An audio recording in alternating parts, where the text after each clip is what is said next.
بسم اللہ الرحمن الرحیم۔ السلام علیکم۔ کہتے ہیں ایک ماں اور بیٹے میں مناظرہ چل رہا تھا۔ ماں کا موقف تھا کہ اللہ کھلاتا ہے تو ہم کھاتے ہیں، بیٹے کا کہنا تھا کہ ہم کھاتے ہیں، اگر ہم نہ کھانا چاہیں تو اللہ پاک کیسے کھلا سکتے ہیں۔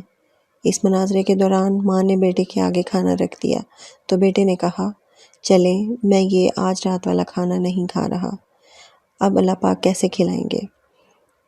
ماں بیٹے کے پیچھے پڑ گئی کہ پاگل نہ بن، کھانا کھا لے، اور بیٹے نے ضد پکڑ لی کہ میں نے نہیں کھانا۔ اللہ پاک اب کیسے کھلاتے ہیں۔ ماں بیٹے کو بھوکا کہاں دیکھ پاتی ہے۔ اس نے اسٹارٹ شروع کیا تو بیٹا گھر سے نکل کر گاؤں کے قبرستان میں جا کر سو گیا۔ ماں نے ایک زبردست قسم کا خوشبودار حلوہ بنایا اور جا کر بیٹے سے کچھ فاصلے پر ایک قبر پر اس خیال سے رکھائی کہ رات کو بھوک سے جاگ گیا تو کوئی دیکھنے والا نہ ہوگا اور یہ کھا لے گا۔ رات کے آخری پہر قبرستان میں ڈاکو آ گئے جو اس گاؤں کو لوٹنے کی غرض سے پہنچے تھے۔ وہ قبرستان میں رک کر سردار سے آخری ہدایات لے رہے تھے کہ حلوے کی مہک نے سردار کو متوجہ کر لیا۔ قبرستان کی تلاشی لی گئی تو حلوہ اور وہ لڑکا دونوں برآمد ہوئے۔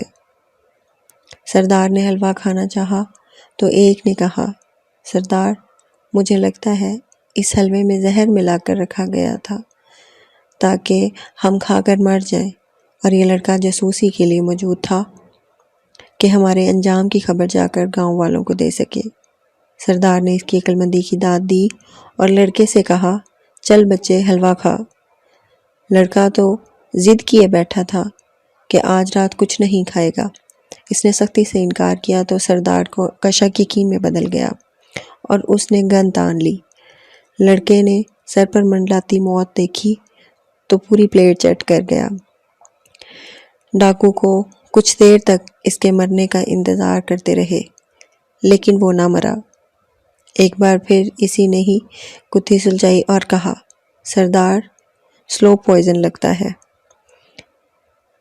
کنفیوز ڈاکو لڑکے کو قبرستان میں چھوڑ کر لوٹ گئے۔ فجر کی اذان کے ساتھ لڑکا خالی پلیٹ ہاتھ میں لیے منہ لٹکائے گھر میں داخل ہوا تو ماں نے پوچھا، بیٹا کیا ہوا؟ لڑکا بولا، ماں لمبا قصہ ہے، مجھے نیند آ رہی ہے، بس خلاصہ یہ ہے کہ ہم نہ بھی کھانا چاہیں تو اللہ پاک کھلا دیتے ہیں۔ سبحان اللہ۔ ایسی مزید اچھی ویڈیوز کے لیے ہمارے چینل کو سبسکرائب کریں۔